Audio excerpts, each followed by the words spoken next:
Hello everyone, and welcome to our webinar on Transformative Leadership, Managing a Remote Team. I'm Christine Hayward, Executive Director at IIC Partners, and it is my pleasure to be moderating today's discussion. Firstly, I wanted to introduce you to IIC Partners. We are a global top 10 executive search firm with over 450 consultants around the world. We provide executive search and leadership advisory services. IIC Partners help our clients identify and develop outstanding talent and also provide guidance on human capital strategy. We are a membership-based organisation, but our firms collaborate and work together as true partners across the globe. Our business model enables each firm to be highly responsive and flexible to the needs of their clients. We are represented by 44 offices in over 30 countries.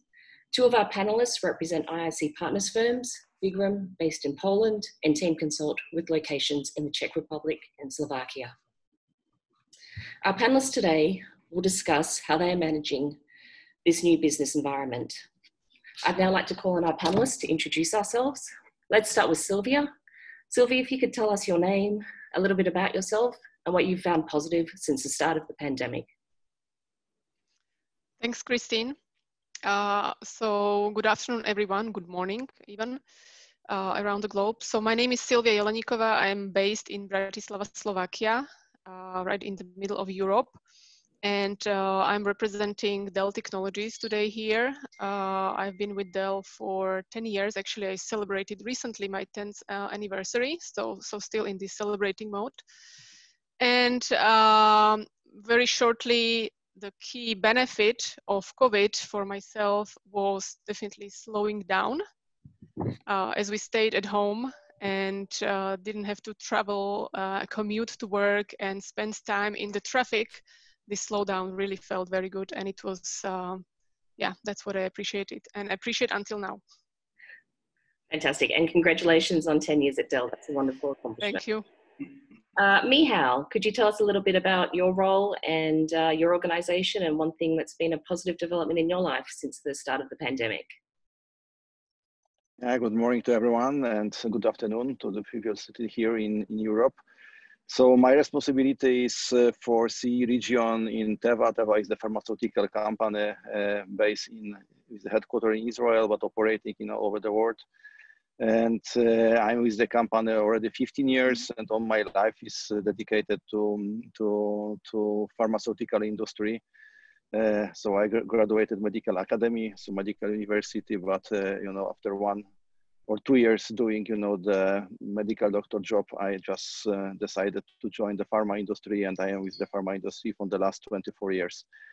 So for me, the major advantage of COVID, because have also talked about the advantages of COVID, is that I have more time to talk to people. So I spend more time with people, talking to them, and I can spend more time with my team, and this is the major pro coming, from the situation we are enjoying today.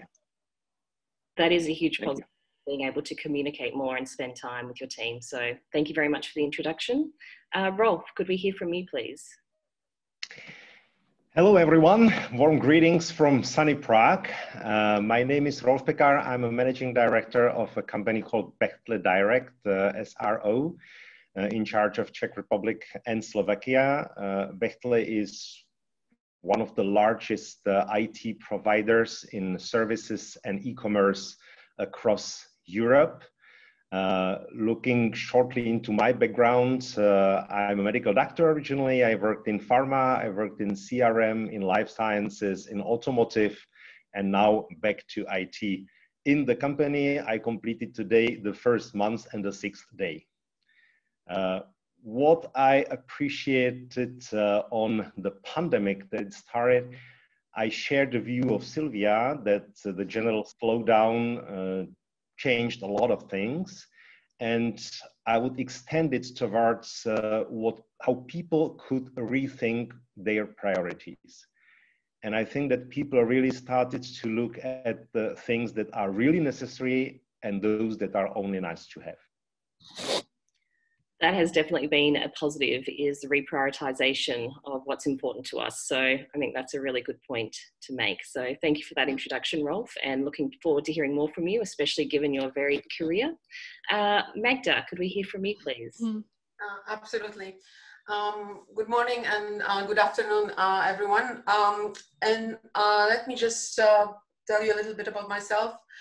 I'm in HR for more years than I could count, and I would like to count.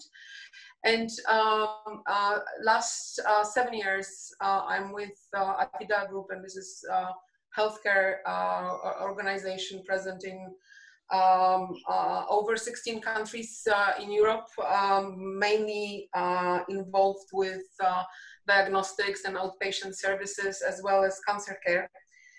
And I'm in the global role. I'm Polish, and I'm based in Budapest. So I would say when it comes to the pandemic impact, and that positive one on which we are trying to focus so much right now, is I would resonate a lot with what Michał said earlier, so getting closer to people. So whether it would mean my HR colleagues or healthcare colleagues in various places all over the world, whether it was AFIDA or not, or whether it would be my colleagues in medical roles with whom I was cooperating a lot over the last several years, but I didn't know a lot about them personally, which changed in the last several months enormously, and I hope to talk about it again later as well. Thank you. Thanks, Magda. And we are very happy to have such a HR expert on the call today.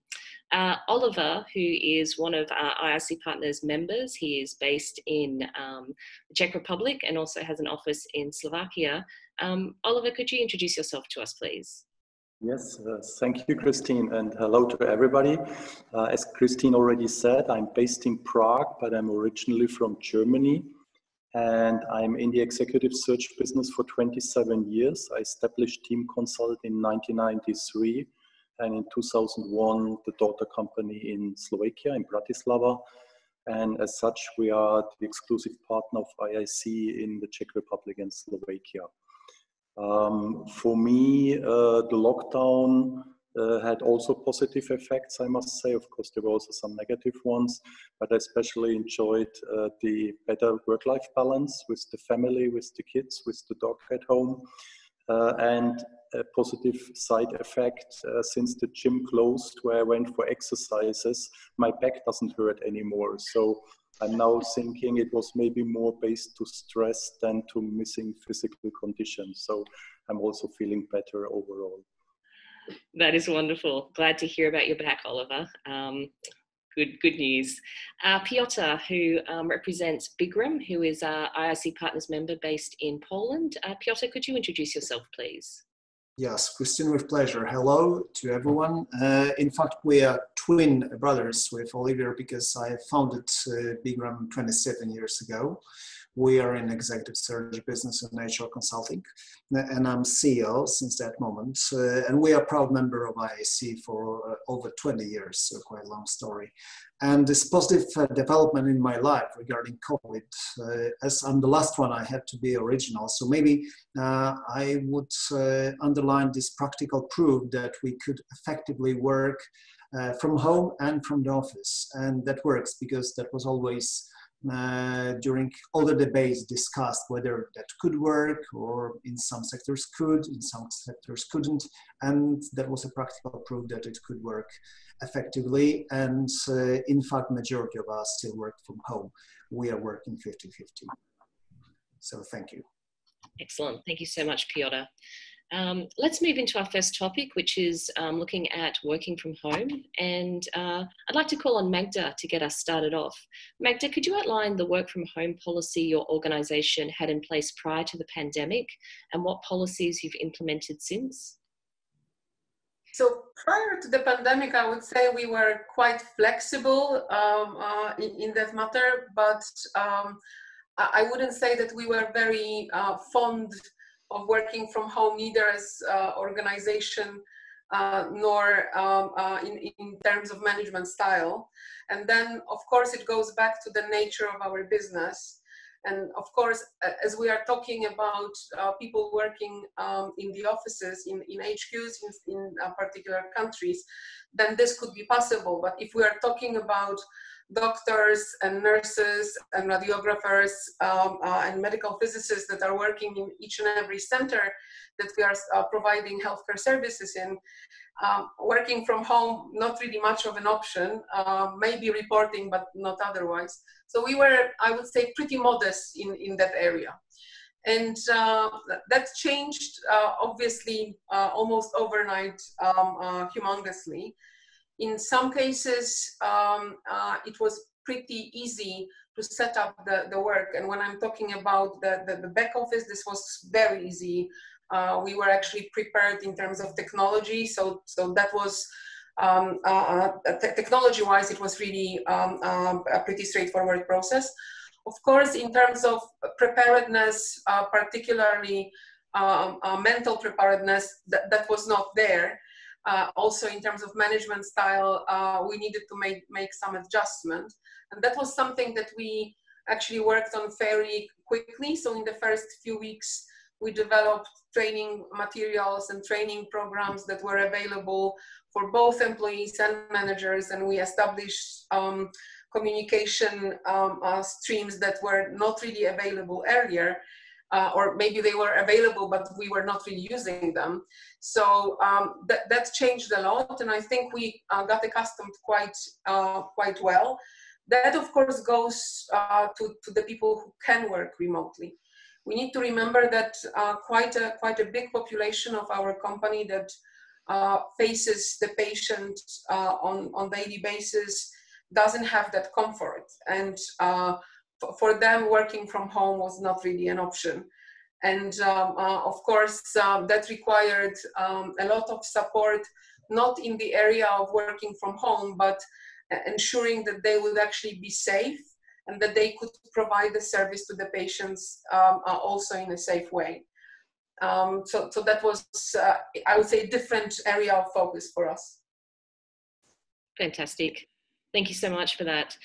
Sylvia, what was the experience at Dell, and what was was the organization equipped to move to working from home?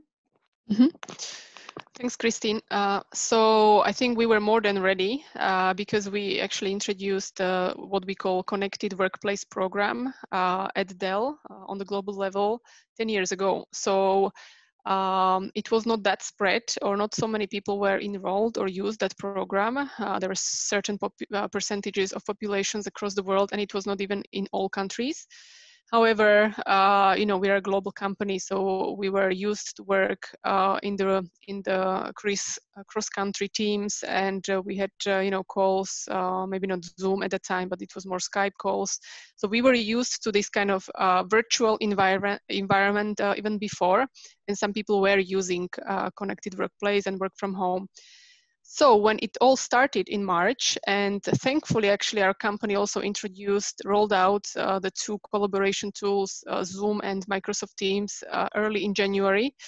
So we really had all the tools at hand, and it was quite seamless, the transition of everyone, almost everyone. We had a very little percentage of people that had to go to work, to office, technology-wise, to ensure, some technology elements for customers. So majority were at home, and we didn't record any huge impact on productivity. Actually, in some cases, after some initial, shock that everyone, started to realize what happened, we are even hearing from people that they actually are more productive when they are working from home, and they are more productive in both their work and life environments. So I think we were the lucky companies that actually kind of trained this in the past, and we really continue working from home in majority of the countries. We have some portion of people returned, and we are of course monitoring. So we are currently preparing also updates of this policy globally, where we want to introduce it to all the countries where this was not available. And of course, updating the conditions and, things related to facilities, chairs, borrowing, from the office and so on. Fantastic. I'm sure you were very happy that you'd started the process in January before, you know, timing is everything, right? So it seems like that was very lucky that you were taking those steps earlier in the year. I'd just like to turn to Rolf now. And Rolf, I know that in your role, you help organizations set up their technology infrastructure. What sort of hardware and software requests have you received from your clients to help them transition to a work from home environment? I would see it in a couple of different waves. The first one was when the pandemic started and people were just put into home office immediately, and most of them in different businesses were not ready. Not talking only about businesses, I can use an example of schools and the distant education. And I can say that the teacher of my youngest boy, who is 7 years old and was in the first class of the elementary, she had to start really from scratch. She even didn't have any IT equipment at home. So the school and the parents had to help her to organize all this setup. And I have to say that within a couple of days and the first unsuccessful trials, she was also able to educate the kids distantly, and it worked pretty well. So what we've seen generally was the huge increase of sales of notebooks, of little cameras, of the audio techniques that people started to install at home. Companies usually supported them widely. So it was really a boom that resulted in the situation that you cannot buy a camera today in Europe. There are basically no cameras left. So this is the current status. The second level I want to comment on was the behavior of companies themselves. So you still have people in the offices, or those people that have to manage remote teams. And what changed there was the quality they asked for. Because all of us remember the situation when you organize a video conference via laptop, where the voice is breaking, where the picture is not very clear, where the connection breaks time to time. And these people were really fed up and they want to go different ways. So what today is mostly required by the customers is the equipment of so-called modern meeting room. This is usually composed from the large interactive panel with really seamless connectivity. So you get in, you just turn one button and it works. You don't need an IT specialist to spend there 30 minutes before you start the video conference. And the sound and the quality of audio and mics is so good that on the great large panel, when you look at the persons participating on the meeting, sometimes I even feel myself to be part of the group in the room. So it cannot probably substitute completely the human interaction. And here I would say, and this is my personal opinion, without knowing the person really from the face-to-face interaction, it's not so easy to do the video conference. But once you have the chance to meet the people, to know their emotions, to know how they react on different things, what their body language is, etc., it's much easier then to get into the video conferencing mode. I completely agree. The advancement in technology has been extraordinary, and just the fact that setting up something like this is so easy compared to what it would have been a few years ago. True. Remarkable. So it's extraordinary. What we might do now is move on to our second topic, where we're going to speak a little bit about leadership. And Michał, can you discuss how your role has changed since the onset of the pandemic? I know that you mentioned actually in your introduction how much communication has changed for you and the way that you interact with your team. Can you discuss with us how your role has altered, both in terms of managing your team and both in working with the other leaders in your organization? Yeah, so I think, it's important to understand that we have like two types of teams. One is the office-based one, another one is field force. Yeah? So there are a little bit different challenges to both of them, because field force used to be, always in the field, moving from one place to another one, promoting products, going to the pharmacy, going to doctors to speak about our medicines, to speak, about the diseases and the best solutions for patients.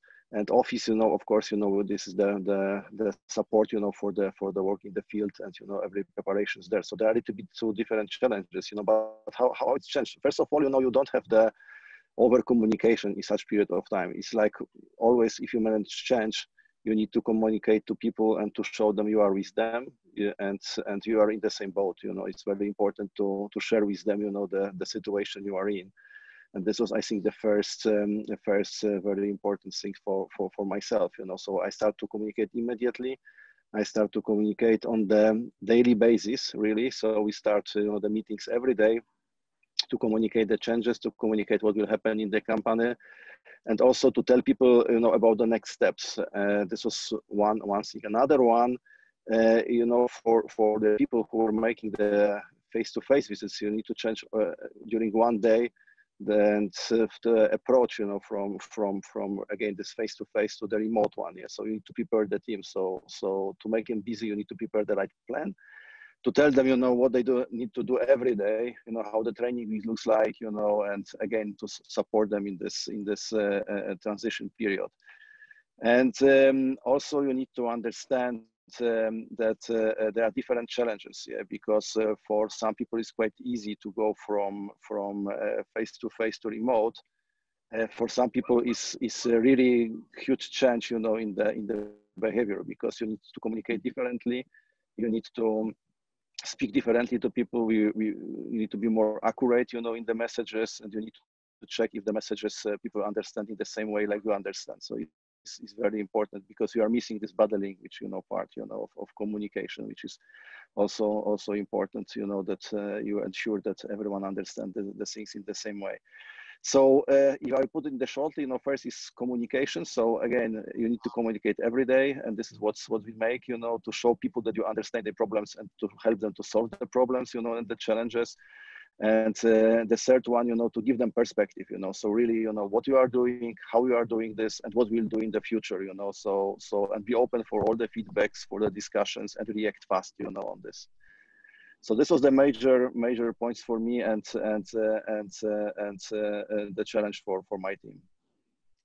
Yeah, absolutely. Thank you so much for those comments. And the point that you make about body language is absolutely critical. I mean, not being able to have an understanding and see what people are doing and their hands and their, how their body is moving when you're talking with them. It can be hard if you're not familiar with someone to get that comfort level when you're communicating with them. So I think that's an excellent point that you made. Piotr, would you agree with Michał's comments? And what new challenges are you experiencing as a leader in managing a remote workforce?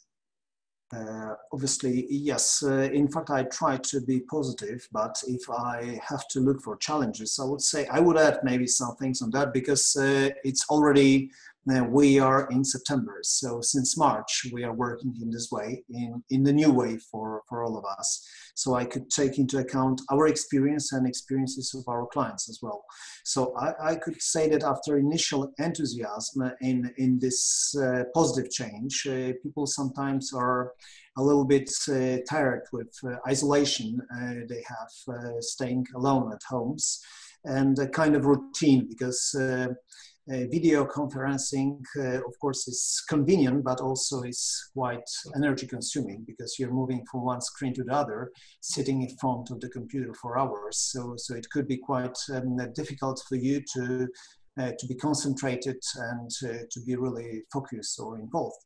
So I would say that another challenge could be a kind of certain disintegration or atomization of the team, which is quite difficult to manage, because people are loosening their ties with each other, because they don't see each other on a daily basis, and social contacts for majority of them are important. So and also organizing. And I've seen many initiatives of this kind of virtual coffees or virtual kitchens you can visit.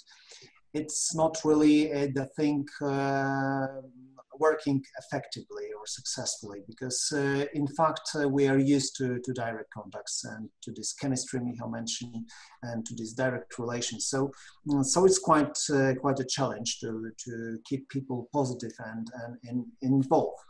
obviously, we have to be creative, and probably all of us will think about kind of hybrid model, so mixing working from home and working from the office, which will be quite difficult, and it will be based on experimenting, because in fact we will keep our offices anyway, because in majority of cases, what we discussed that with clients, we have long-term agreements, so we cannot just leave our office, because in our case, for example, it's 3 extra years we have signed here.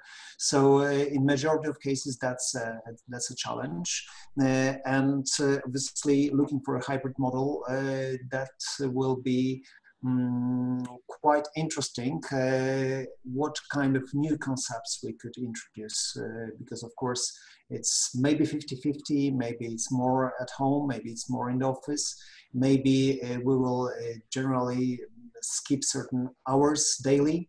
I don't know. There are many discussions around it, so it's also a challenge for managers, but the positive thing is that we could apply all the ideas coming from all over the world, because the problem is global.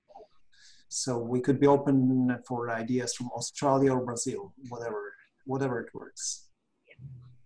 Absolutely. I think we're all trying to learn the best way to set up a system that works for all employees. And I think that what you've mentioned in terms of the challenges is absolutely right. And I think a lot of firms that I've been talking with have mentioned going to this hybrid model. So I wonder if that's what we'll see in the future, rather than strict working from home or working in the office. But, you know, we'll cover that in a moment. I'd now like to ask Oliver, what, you know, sort of building on the comments from Piotr and Michał, what are the implications that you've seen for leadership as people work remotely? Well, actually, when I was faced with the situation which we all faced, the lockdown, I was going back a step and was thinking about what's really motivating for people to work, because I'm convinced what's good for a team in the office is not bad for a remote team either. And I came to some points which I think are important, and these are just to know what you're working for, that it's recognizable, that it's visible, that you get a positive feedback, and there are of course many others I could talk about.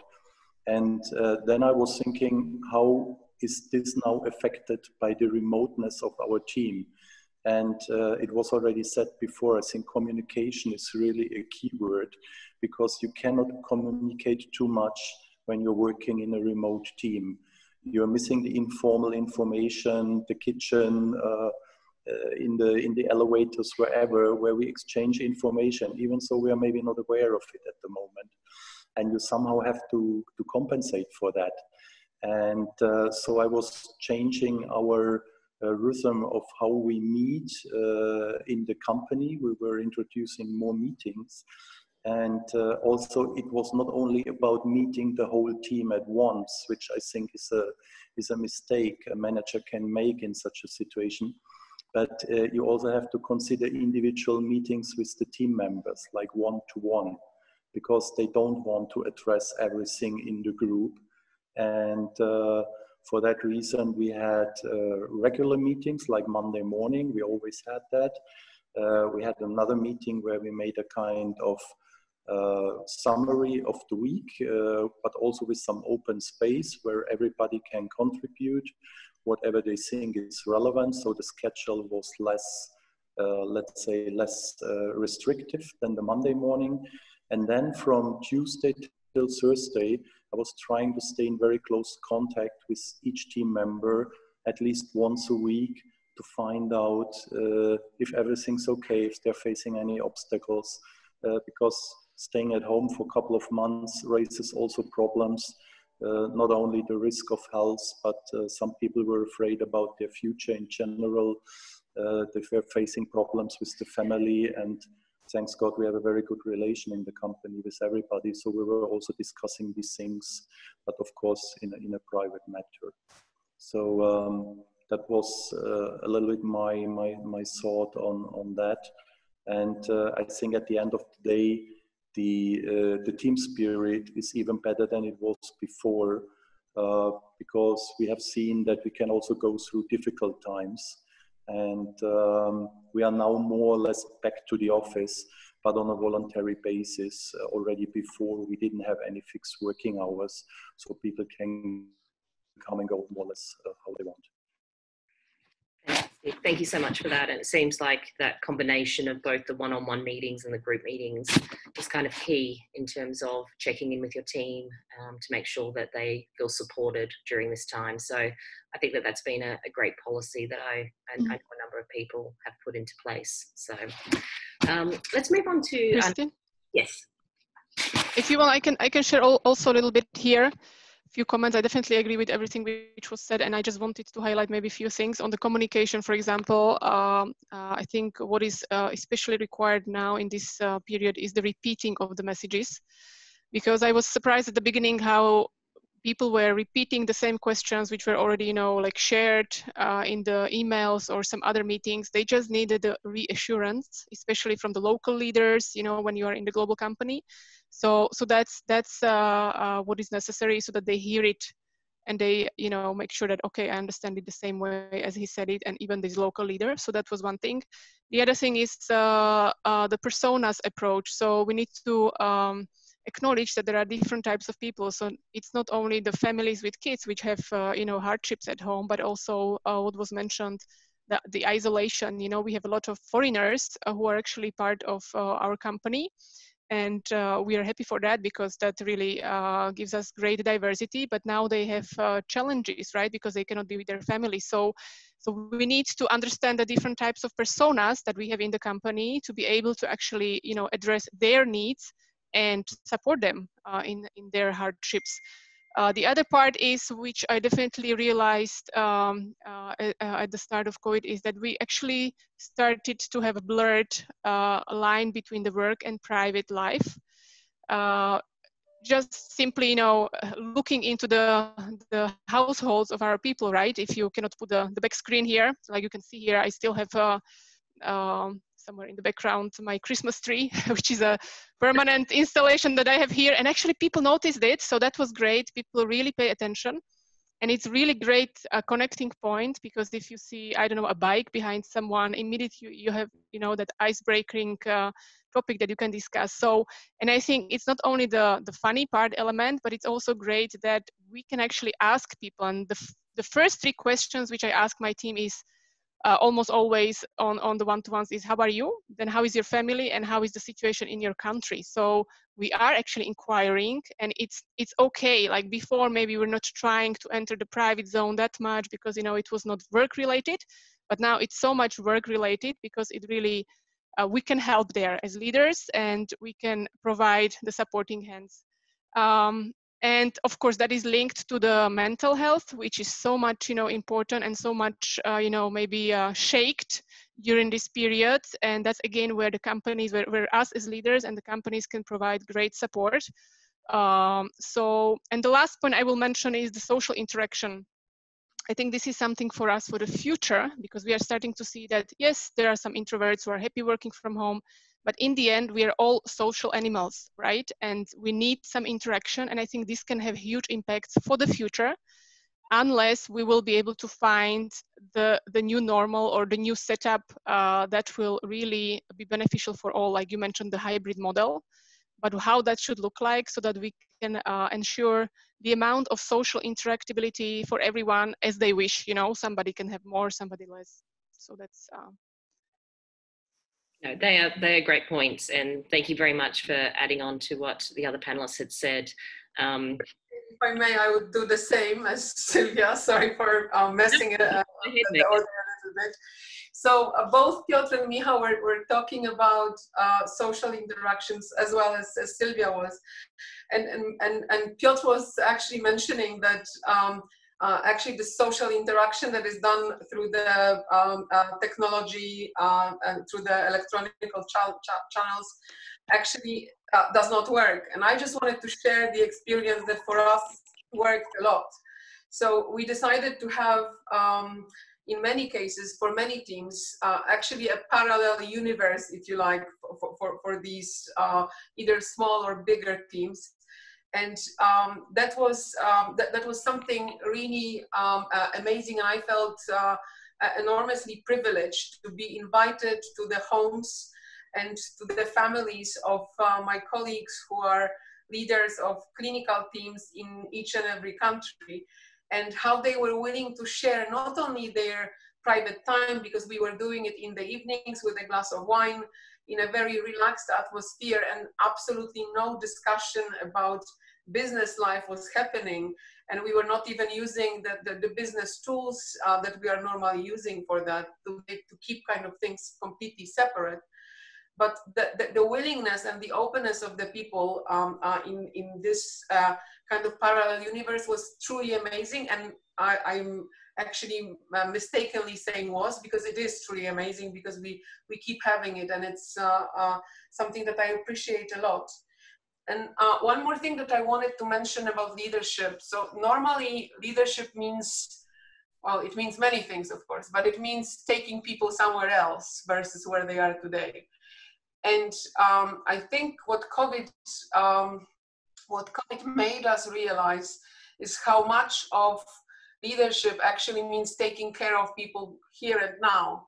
And that was yet another absolutely great experience, observing people who maybe would be on regular basis rather reserved and not necessarily super into leadership roles.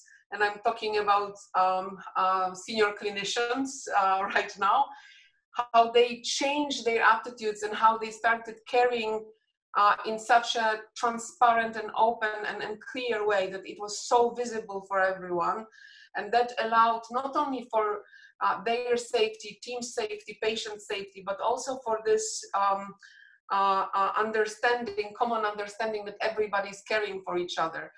And that was, however, times extremely challenging and trying, that was something truly, truly amazing to observe. Yeah. If I may, Christine, just advocating for Magda very shortly, because I'm not saying that it doesn't work, this kind of integration with technology. It's just a new thing to people and to the market. And therefore, we have to look for the best benchmarks and experiment sometimes, because I can compare it with our business, with executive search and recruitment, that of course, you can use Skype or Zoom to interview people and to check references, but it is really difficult to push clients to have a final interview with a potential candidate using only Skype or Zoom without seeing this person, because it's sometimes a very important decision, and you have to fill it in a certain way, the candidate, and to have this kind of direct discussion. Sometimes our clients, they were inviting candidates for top positions for lunch, for example, because they were really interested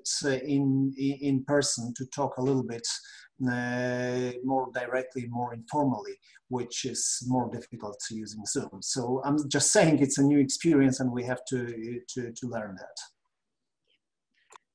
They're great points, Piotr. And I think that given the role that you're in, and you're making such critical decisions around hiring, that ensuring that you get the right person into a company, part of that process is meeting someone face-to-face. And when you don't have that face-to-face interaction, I think it can be challenging to know, will this person fit in? Will this person be successful? So I think that the points that you've made in your role are absolutely spot on.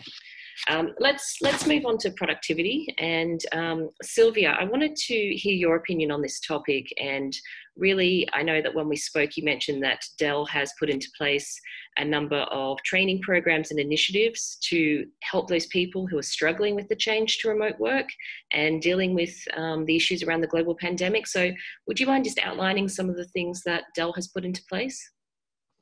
Yes, so primarily, first, we have focused on leaders, right? Because they are the ones to actually lead the others through this change, through this extreme change, not expected. So what we did is we created special development webinars, programs. It was more, like chunks of developments that they could join and actually discuss with their peer leaders across the world and they were focused on different areas of leadership. So how to lead in times of uncertainty, how to prioritize in these times, how to motivate team, how to, and you know, these were trainings really, but rather discussions which were led by our L&D partners with the leaders, where they could share their concerns, they could share their best practices, so what works for them, and you know, inspire the other leaders. And in generally learn something new as well, because we could share, you know, what is the general tips and tricks in this area. So that's what we did for leaders, and we rolled these online webinars. We also did recordings, so they were able to also watch these recordings. We actually in general have what we call digital solutions for leaders that they can consume on demand on different topics, but these ones were really specific that we targeted to this period. Additionally, we created some sessions also for the wide team members population, where mostly we focused on really managing the change and managing the stress, and you know, all the anxiety which was in the world, still is in the world. And we cooperate with our EAP provider, Employee Assistance Program, and they actually delivered these trainings for us. Some were also for leaders.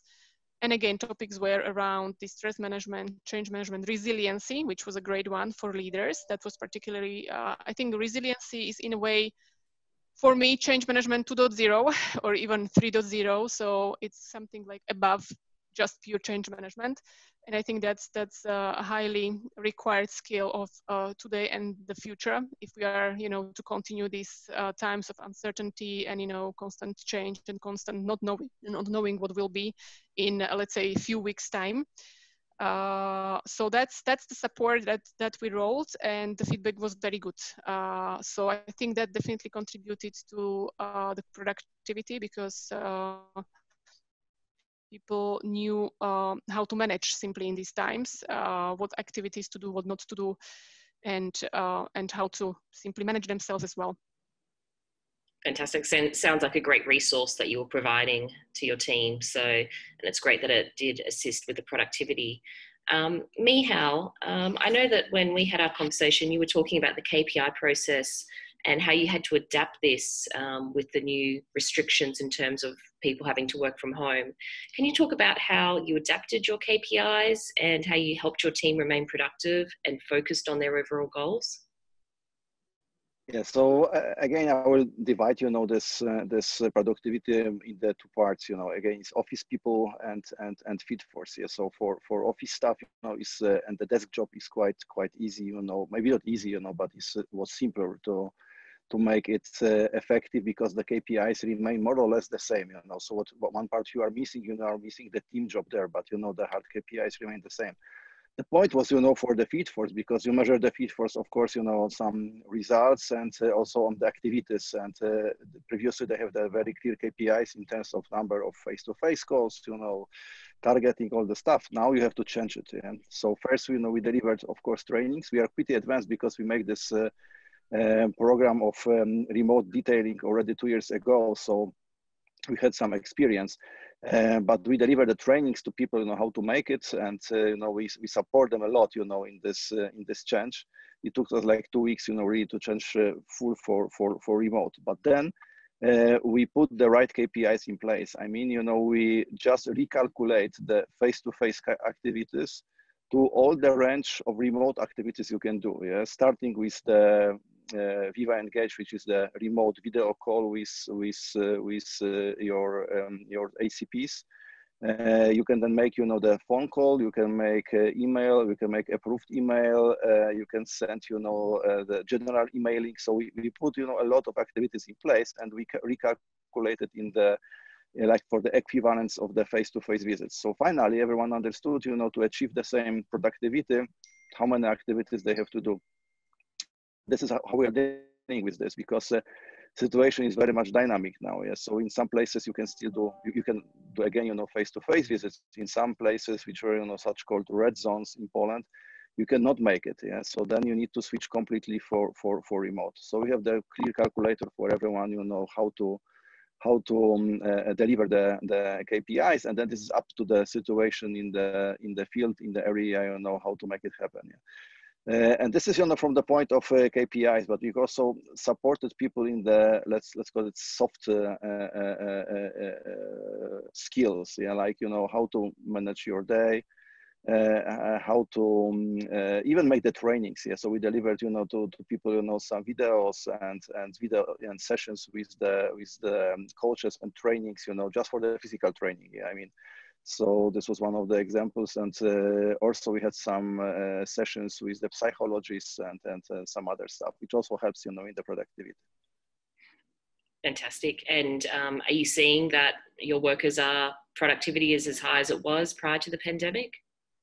Yeah, so if you now go for these measures on the market, because we measure share of voice, the share of voice we have now with this mix of different tools, the remote ones and the face-to-face, is higher than before the COVID time. Yeah, so which is really amazing with the same number of people, of course. Yeah, so we are doing more effective and much better than before 15th of March. Because this was the date more or less when the lockdown came here to the country. That's fantastic to hear. Oliver, if I could ask you to talk to us a little bit about the process you've put in place to ensure that productivity remains high and that your team and workers continue to be efficient in their roles. Yes, I mean, with us it was quite easy because our consultants work very independently, even if they are in the office, and you can see quite easily if the search projects proceed or not. So, I mean, we didn't have any, let's say, statistics or KPIs because the process is very transparent in general, I must openly say. But nevertheless, I more clearly even set my expectations than I did before, because I think this is always helpful. That some people might think now it's home office and the availability of them is not given anymore or requested, but you always need a time where you know that you can reach your people. So it's nevertheless a certain obligation that the staff is reachable at certain times. Sorry. Otherwise, also response time, I think should be agreed on in the team, that you say when you expect the feedback regarding an email, for example. Because we didn't have this problem, but I heard from some clients that simply some people thought now that it's home office, they can do whenever, whatever. And I think this is not the right approach for them. Yeah, that's a very good point. And actually that brings up a great time to do a poll. So we'd love to ask the audience what they think about this, what's been happening within their own organization. And is your organization implementing policies limiting times when meetings cannot be scheduled or when emails cannot be sent? And I've heard that a number of organizations have done this in order to try and create a work-life balance, because so many people are working from home and there is that feeling that you have to be on 24/7. So just interested if we're seeing a lot of organizations putting this into place, or people are having this experience.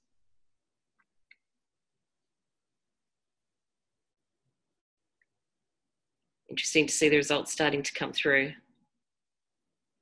It seems that the majority of people are saying that their organization has not put in a policy, so they are, expected to be available around the clock. So that's interesting. That's one thing that I have read about organizations trying to create that work-life balance. So share those results with everyone so you can see. And let's move on to our next topic.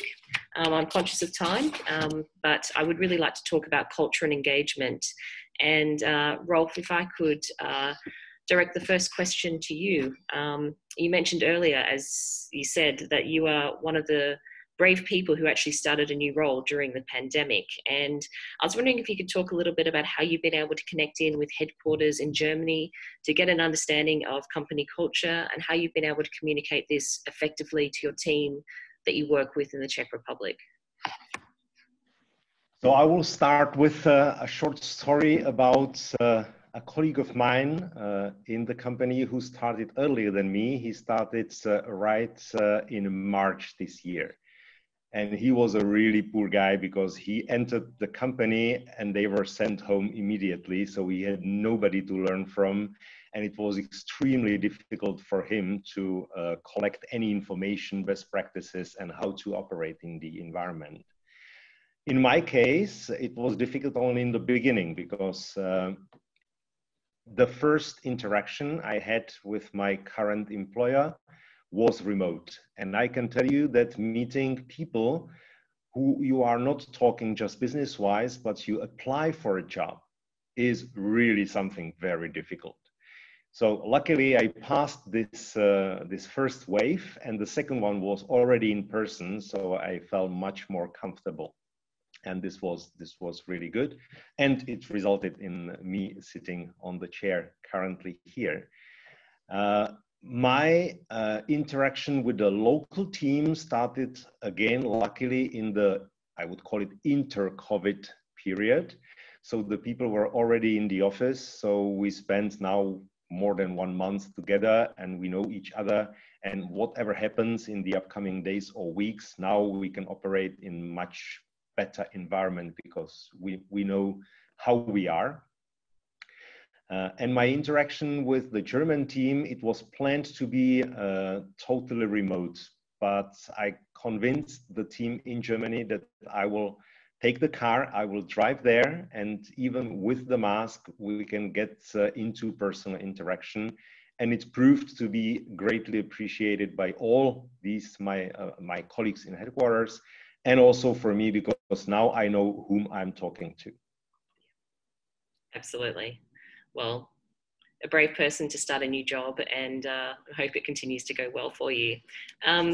Magda, if we could talk a little bit about what you've been doing to ensure engagement from your employees and making sure that everyone still feels connected to the workforce, specifically as it comes to the culture and engagement of your organization. Here I will talk about my previous company when the lockdown started. And I'm coming back to what was said already. It's about communication. I can tell you that during the lockdown, I've never called so intensively in my life before. I felt like a call center employee because it really started in the morning with the team discussion, what we are going to do today, then individual one-to-one, which was more human talks to keep the people involved and to let them feel that me as a leader takes care of what's happening in their households and in their families. And then again, a team call in the afternoon.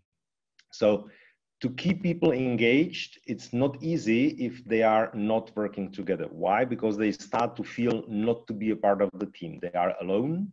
They are surrounded by their own people that have nothing to do with the job.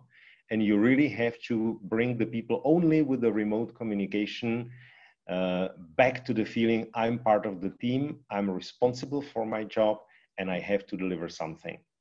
And of course, it's about not only human talks, but also looking at the KPIs. And maybe we have to find out much more KPIs than we were used to use before, because we saw that the job is somehow being done and delivered. But now it's not that tangible, and depends on the type of job. You really need to start to look at real hard data, whether it's happening or not. Absolutely. Magda, could we turn to you and get your opinions with regards to ensuring that you've got a strong engagement from your employees and that people still feel connected to the workforce during this time? Sure, Christine. So I talked a little bit about this out of work connection when we were getting together with people informally, and that was, I think, one of the important things for many of us. And at the same time, I think what was particularly important, and I'm again resonating back with what was said earlier about being close to people, but in our case, these messages and this communication with people internally was very much around safety as well. Because for many people in healthcare, and it's not AFIDA specific, it's very much a common theme that you may see pretty much everywhere. Not feeling safe if you are providing healthcare services these days may, in a number of cases, lead actually to disengaging in the provision of these services, which in turn can, of course, cause serious difficulties. So we were starting the communication pretty much every single time with these safety messages, talking about the precautions, talking about what we are offering, how we are making sure that our people are safe. And what was really interesting to see was that actually the leaders, even at the center level, they started kind of speaking the same language, either in discussing with their teams or actually sending appreciation signals up to the organization, whether it would be within the country or on a global level. So that was something truly important. And I would say on general normal basis, we do have these various communication streams. We do go to the centers, we talk to the people, we have various ways of engaging with them. And I think there was a little bit of wondering on their part whether we would still go there. Because, you know, it's a very difficult situation. Would you go to a medical center if you don't have to? There is a high risk that there will be patients who might be infected, not even knowing that they are. And the fact that we did go, the fact that we did spend time with them there, that was something that I think also through the example that was there made it different. That's what I think kind of showed the culture and the behaviors that are kind of normal, but they were new normal once again in under the circumstances. Yep, absolutely. And I know that when we talked, you know, one of the big issues that is coming up is this conference of video and Zoom fatigue, and people feeling that they're on these calls 24/7. And, you know, Rolf mentioned, he mentioned like he was in a call center. I know you mentioned that you have a bit of a unique strategy at AFIDA in terms of keeping the conversations and the video conferencing, you know, to a minimum. So could you just sort of describe the Zoom policy that you have around your teleconference calls?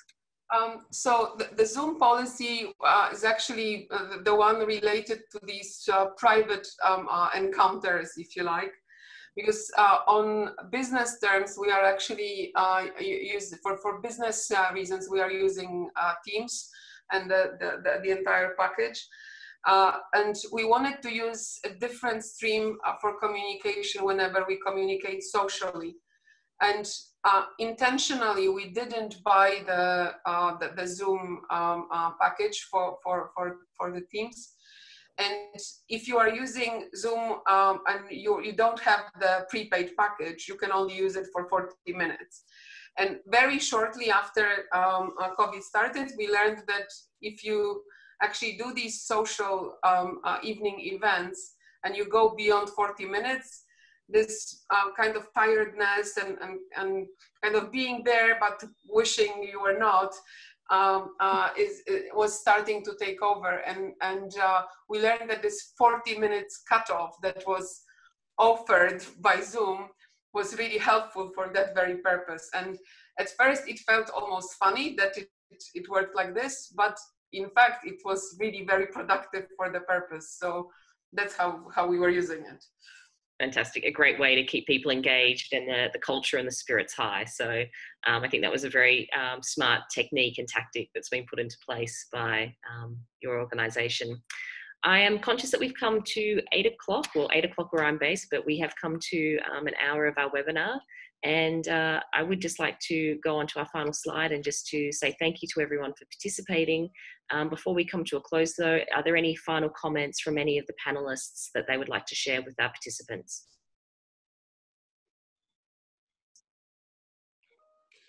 I think, Christine, one thing to maybe make a note of is that we, during the webinar, we were probably unable to respond to all the questions that were coming up in the chat.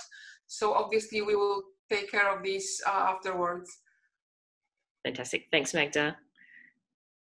Any other closing comments from anyone? All right, on the slide, you can see the contact details for Piotr and Oliver, and please do not hesitate to reach out to either of them if you require any executive search, leadership advisory, or human capital strategy advice. And also feel free to get in contact with me if you'd like any more information about IIC Partners.